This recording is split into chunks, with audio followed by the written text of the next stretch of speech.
E aí, você pode vender o seu sangue ou isso deveria continuar sendo ilegal no Brasil? Fala aí, galera do Ranking, beleza? Essa semana o Congresso Nacional discutiu uma proposta de emenda para a Constituição, uma PEC, que inicialmente permitia a venda de sangue humano. Algo que hoje é proibido pela Constituição, artigo 199, proíbe a venda de tecidos, partes do corpo humano, fluidos, substâncias humanas, é proibido hoje vender, ao contrário de diversos países que é permitido, outros é proibido, é um tema que divide bastante as opiniões. Então vamos dar aqui um pouco de argumentos de um lado ou do outro para você formar a sua opinião, porque esse tema vai muito além da questão do sangue, que pode parecer à primeira vista um negócio muito específico. Puxa, mas isso aqui é um tema relevante, se pode doar sangue ou não? Ele é relevante, vamos explicar por quê. Em primeiro lugar, é bom esclarecer que depois de bastante resistência no Congresso, o autor do projeto retirou essa parte e virou somente um tema mais interno para poder a iniciativa privada trabalhar com plasma humano, etc., que parece que ficou bem mais positiva e menos polêmica a proposta. Agora, se você pegar uma visão puramente liberal, econômica, ela vai dizer que sim, que os países deveriam liberar a venda de sangue, porque, em primeiro lugar, o ideal é o governo proibir o mínimo de coisas possíveis. Então, se uma pessoa, dona do seu corpo, por livre e espontânea vontade, quiser tirar o seu sangue e vender isso para outra que está disposta, um banco de sangue, um hospital, alguém que está disposto a comprar, isso é uma transação privada e livre entre as partes e não cabe ao Estado, ao poder público, botar uma arma lá no meio e falar você vai preso se você comprar, você vai preso se você vender,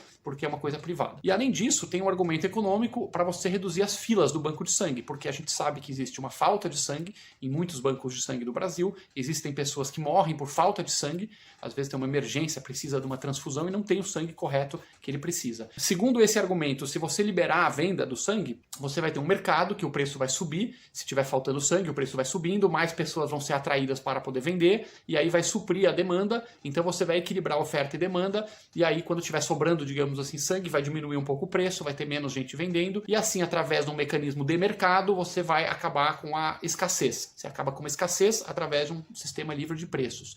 Então esse é o argumento de que a pessoa tem dona do seu próprio corpo, e o argumento da economia que vai zerar as filas de sangue, menos gente vai morrer por falta de sangue. Por outro lado, pessoal, muita gente se opõe ferozmente a essa possibilidade, que, por exemplo, num país como a Alemanha é liberado, você pode vender sangue na Alemanha. Nos Estados Unidos não tem nenhuma lei que proíba, mas definiu-se uma praxe de que os hospitais não compram sangue. Então criou-se uma prática oficiosa, não é oficial, legalizada, mas uma prática de que lá não é de bom tom, então não se compra e vende sangue. Quais são os argumentos contra, pessoal? Então são duas coisas.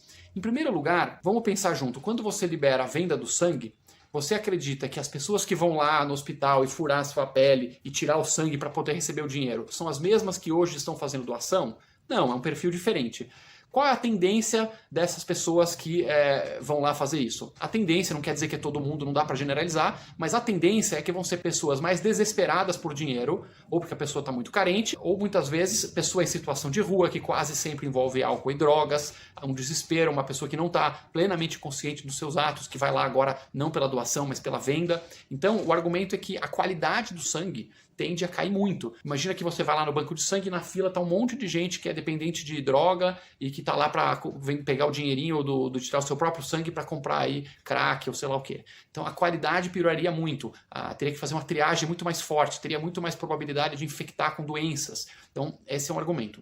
E o outro mais profundo é que é o seguinte, existem assuntos da vida moderna que são econômicos, são transações, você pode comprar e vender, como por exemplo o mercado de tomate, como por exemplo o mercado de carros, o mercado de celulares, que os mecanismos de preço são os mais eficientes, porque aí você consegue equilibrar a oferta e demanda, aumentar a produção, reduzir a escassez, baratear, ter mais indústrias produzindo, não tem mais dúvida sobre isso. A pessoa tem que ser muito, muito, muito alienada, muito, muito cega para todas as lições da história, para achar que legal mesmo é estatal fazendo tudo, estatal fazendo pãozinho, vendendo. Não tem mais praticamente ninguém que defende isso.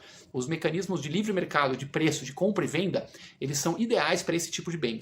Porém, existem outros tipos de bem numa sociedade que são como, por exemplo, o sangue, como, por exemplo, o serviço militar, como, por exemplo, acesso à cultura, acesso a parques da cidade. Então, existem bens que hoje não são comprados e vendidos e eles trazem outros valores para a sociedade. Por exemplo, quando você vai num parque público, aqui em São Paulo tem, por exemplo, o Parque Ibirapuera. Lá você vai ter pessoas de todas as classes sociais, de todas as cores, de diferentes orientações sexuais, uma diversidade enorme, porque tem uma ideia básica de que o Parque Ibirapuera ele é gratuito, ele é aberto e todos os cidadãos que quiserem um pouco de lazer, um pouco de área verde, podem ir lá desfrutar do parque.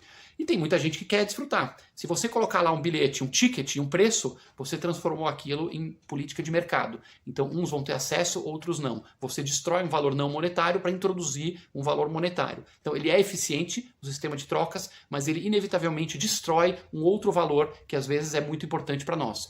Como eu mencionei, o serviço militar.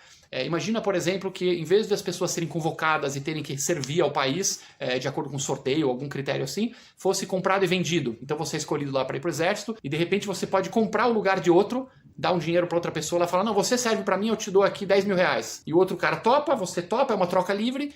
Então, a princípio, por que não poderia fazer isso? Comprar e vender o lugar no exército? Porque você troca um valor não material, um valor espiritual do país, um valor filosófico, que é a ideia de que todo mundo é responsável por defender o país. E é a mesma coisa com sangue. Quando você tem um sistema de doação de sangue, como é no Brasil, como é nos Estados Unidos de forma não legalizada, não pela lei, mas sim pelos costumes, como não é na Alemanha, por exemplo. Quando você tem essa situação, existe o mundo da doação, existe o mundo da boa ação, da solidariedade de uma pessoa saudável que tem sangue que quer doar um pouco da sua energia vital, do seu próprio sangue para outro que precise. E quando você introduz a compra e venda, tem gente que fala ingenuamente... Não, o mercado de doação vai continuar aqui. Vai estar aqui a doação, só que a gente vai somar, vai ter a mais a galera que vai vender e comprar sangue. Mesmo assumindo que não vai ser um sangue de má qualidade, mesmo assumindo que não vai vir todos drogados lá para doar, para poder comprar mais droga. Mas isso é uma ilusão. Por quê? O que você acha que acontece com o mundo da doação de sangue quando você começa a comprar e vender? Será que você que é doador de sangue, realmente você vai pegar teu carro, você vai pro banco de sangue, vai ficar na fila lá, fazer teste, você vai ser furado, vão sugar seu sangue para você doar uma coisa de graça, se tem o vizinho lá vendendo? Não, a tendência e a história mostra que a doação vai praticamente zerar. Porque quando você introduz um sistema monetário, um sistema de mercado, de compra e venda, e você transforma sangue numa mercadoria, você inevitavelmente mata outros valores. Então essa é a característica do mercado, ele é excelente para gerar riqueza, ele é excelente para reduzir pobreza, ele é excelente para praticamente todos os ramos da atividade econômica de um país, porém nem tudo.